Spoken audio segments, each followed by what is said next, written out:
ये real story है एक ऐसे इंसान की जो समुंदर में पूरे 133 दिन तक भटकता रहा। आपने मेरे पहली वीडियो के ऊपर काफ़ी प्यार दिखाया, इतना कि वीडियो 1 मिलियन व्यूज़ क्रॉस कर चुकी है। तो दोस्तों, उसका ही एक नया पार्ट हम आपके लिए लेकर आए हैं, जिसमें पिछली वीडियो की तरह एक इंसान समुंदर में 133 दिन भटकता है, जिसकी स्टोरी जानकर आपके रोंगटे खड़े हो जाएंगे।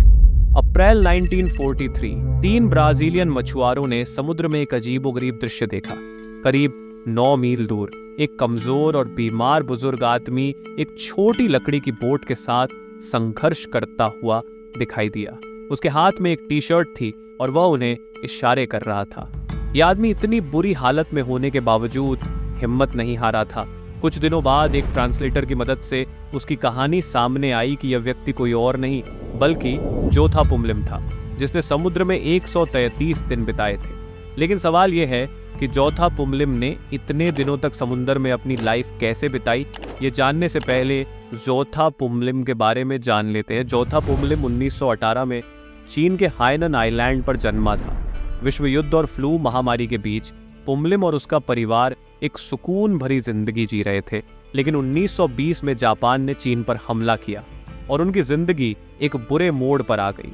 पुमलिम के पिता ने परिवार को मलेशिया भेज दिया और पुमलिम ने ब्रिटेन की मर्चेंट नेवी ज्वाइन की, ये सोचकर कि वह जापानी साम्राज्यवाद के खिलाफ लड़ाई लड़ेगा। लेकिन समुद्र पर उसकी जिंदगी आसान नहीं थी।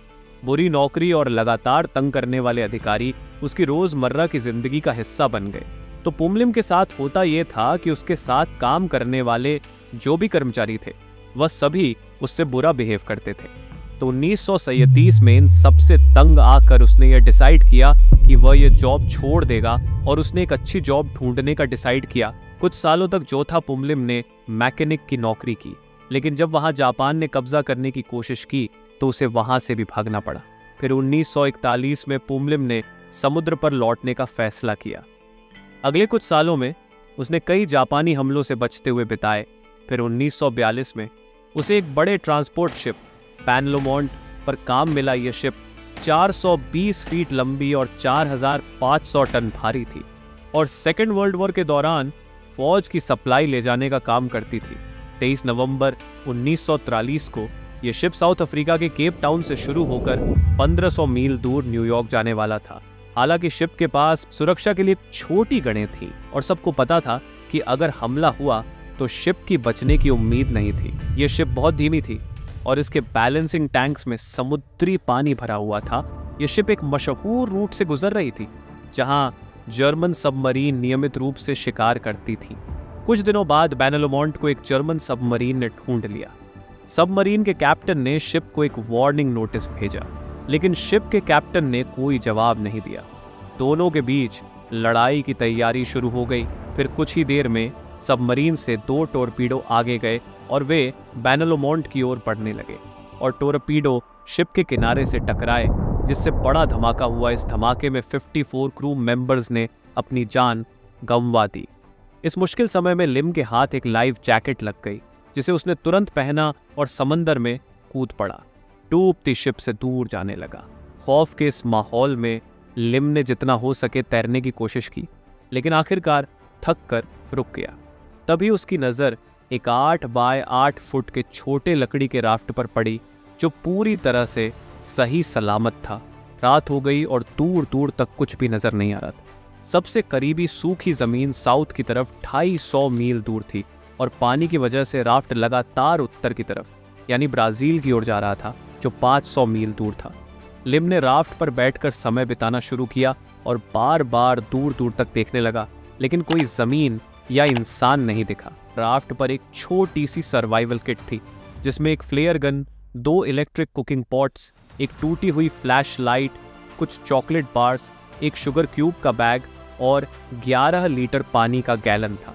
लिम ने सोचा कि जब शिप गुम हो गई है तो मर्चेंट नेवी एक बड़े ऑपरेशन में जुट जाएगी, लेकिन उसने समझा कि एक छोटी सी शिप के लिए इतना रिसोर्स क्यों लगाएंगे। उसने अपनी सिचुएशन से निपटने के लिए मौजूद संसाधनों का ध्यानपूर्वक इस्तेमाल करना शुरू कर दिया। उसने बारिश का पानी भी जमा करना शुरू कर दिया। लिम एक चीज का बहुत शुक्रगुजार था कि उसको बचपन से ही मछेरे की ट्रेनिंग मिली थी और इसी एक महारत की वजह से उसको यह मौका नजर आया कि समंदर की मछली को खाने के तौर पर इस्तेमाल करें। जल्दी से जो कुछ उसके पास मौजूद था उसने एक मछली पकड़ने का हथियार बनाया, एक कॉपर की तार से जिसमें हुक लगाई, चारे के लिए बिस्किट के क्रम को इस्तेमाल किया और कुछ ही देर में लिम को पहली मछली मिल गई। इस पकड़ी हुई मछली को टीन पैक के नुकीले ढक्कन से फौरन उसने काटा, स्किन को उतारा, आंतों और मछली के सर को भी इस्तेमाल करके मछली पकड़ने लगा। अब क्योंकि उसको यह पता ही नहीं था कि वो इस मुसीबत में कितनी देर तक फंसा रहेगा, उसने सूरज की रोशनी में कुछ मछलियां सुखा के बाद में खाने के लिए रख दी। हालांकि यह खाना भी उसके लिए काफी नहीं था, लेकिन किसी ना किसी तरह से वह अपने खाने पीने का इंतजाम ऐसे ही करता रहा जब तक कि उसको रेस्क्यू ना कर लिया जाए। आने वाले दिनों में लिम को बेरहम तूफान का सामना करना पड़ा, जिसके साथ चलने वाली सख्त तेज हवाओं से कई बार उसका खाना और साजो सामान पानी में जा गिरता है, क्योंकि इतनी तेज लहरों में राफ्ट बहुत ही तेजी से पानी में इधर उधर मूव करने लगता था। एक वक्त तक तो वह भूख और प्यास की वजह से इतना बेजार हो जाता था कि अपनी आंखें तक खोलना मुश्किल हो जाता था। गुजरते दिनों के साथ साथ मछली मिलना भी कम होता गया, यहाँ तक कि कई कई दिन तक कोई एक मछली उसके हाथ ना लगती। अब वो अपने ड्राफ्ट के इर्द गिर्द आने वाले सीबर्ड्स को ही पकड़कर खाने लगा, जिनको कच्चा खाने से वो बहुत हिचकिचा रहा था, लेकिन उनको सूरज की रोशनी में खुश्क होने के लिए रख देता था ताकि बाद में खा सके। जो हिस्से वो ना खा सकता उनको चारा बना के मछली पकड़ने की कोशिश में लगा रहता। कई बार वो अपने राफ्ट से नीचे भी गिर जाता था क्योंकि लकड़ी बहुत स्लिपरी हो चुकी थी, लेकिन जैसे तैसे कर करके वो वापस राफ्ट पर चढ़ जाता था। इस सब में उसकी भूख और प्यास आखिरी हद तक जा पहुंची। सूरज की रोशनी में मुसलसल बैठे रहने की वजह से उसकी स्किन जल चुकी थी पूरी तरह से और बार बार उसको सी सिकनेस भी होती रहती थी। इससे भी बदतर यह था कि कई बार उसके सामने से शिप्स गुजरे, लेकिन इसको नहीं बचाया गया। एक बार तो सिर्फ इतनी ही दूरी पर जितना किसी पत्थर को हाथ से फेंका जा सकता हो। यहाँ तक कि क्रू के लोग टेक पर आए भी, उसको देखा भी। इसने आवाज दी इंग्लिश में, लेकिन शिप अपने रास्ते पर चलती रही और देखने वालों ने ऐसे महसूस करवाया जैसे उनको यह मंजर नजर ही नहीं आया, जिसको देखकर वह सोचने लगा कि सिर्फ चाइनीज होने की वजह से उसको कोई नहीं बचा रहा। दूसरी तरफ से देखें तो पास से गुजरने वालों को यह जापानीज लगा होगा, या फिर यह भी हो सकता है कि German you boats fake survivors को पानी में छोड़ के रेस्क्यू करने वाली शिप को टोरपीडो का निशाना बना सकती हो। जंग का दौर था और ये सबसे बुरा वक्त था कि कोई किसी पर यकीन करता। इसके नतीजे में बहुत सारी मर्चेंट शिप्स जो मुख्तलिफ ममालिक से ताल्लुक रखती थी इसके पास से गुजरी, लेकिन इसको बचाने की कोई कोशिश ना की गई। उसके बाद एक यूएस नेवी प्लेन इसके बिल्कुल सर के ऊपर से उड़ता हुआ गुजरा। एक प्लेन तो इसके पास बॉय फेंक कर चला गया, और ये ट्रैकिंग डिवाइस होती है समंदर में जो इस्तेमाल की जाती है। इससे लग रहा था कि शायद वो इसको बचाने का प्लान बना रहे हैं, लेकिन बदकिस्मती से एक और तूफान आया और ये उस बॉय से बहुत दूर चला गया, इससे पहले कि क्रू वापस आता और इसको देखते ये फिर से गुम हो चुका था। समुंदर में फिर कुछ देर बाद उसको एक जर्मन यूबोट ने देख लिया, और हो सकता है ये वही हो जिसने बेनलोमंड को डुबाया था। यूबोट का क्रू सी गर्ल्स पर निशाना लगा रहे थे। वो रुक गए, इसकी तरफ देखा और वहां से चले गए, और किसी तरह की भी मदद नहीं की गई। इसकी यह सब होता देख लिम को अब किसी से कोई उम्मीद ही नहीं रही, और वो यह जान चुका था कि अब बस वो आहिस्ता आहिस्ता भूख या प्यास की तकलीफ में इधर ही मर जाएगा। फिर किस्मत ने पलटा मारा और उसको एक छोटी सी उम्मीद नजर आई। इस वक्त वो साफ शफाफ पानी से गुजर रहा था, जो इतना साफ था कि उसको फिशरमैन के दिन याद आ गए, जिससे उसको पता लग गया कि पानी से लैंड दिख रही है, मतलब वह लैंड के पास आ रहा है। फिर 5 अप्रैल 1918 में 133 दिन बाद उसको अपनी तरफ आती हुई एक छोटी सी फिशिंग बोट नजर आई। कुछ घंटों में उसकी जिंदगी के बुरे लम्हे खत्म हो गए। उसको 3 ब्राजीलियन मछेरों ने रेस्क्यू कर लिया। तकरीबन 19 वीक्स तक लिम अटलांटिक ओशन में जिंदा रहा। उसका 20 किलो वजन भी कम हो चुका था, क्योंकि ना उसको प्रॉपर कुछ खाने को मिला ना पीने को। 1 महीना रेस्ट करने और खाने पीने के बाद उसमें कुछ जान आई। इस वक्त वो ब्राजील के हॉस्पिटल में था और डॉक्टर्स ने कहा कि अब वह ठीक हालात में है। जब उसकी स्टोरी का दुनिया को पता लगा कि आम सा इंसान एक इंटरनेशनल सेंसेशन बन गया। इस स्टोरी से पैसा बनाने की खातिर ब्रिटिश काउंसिल ने लिम को 1943 में लंदन बुलवाया।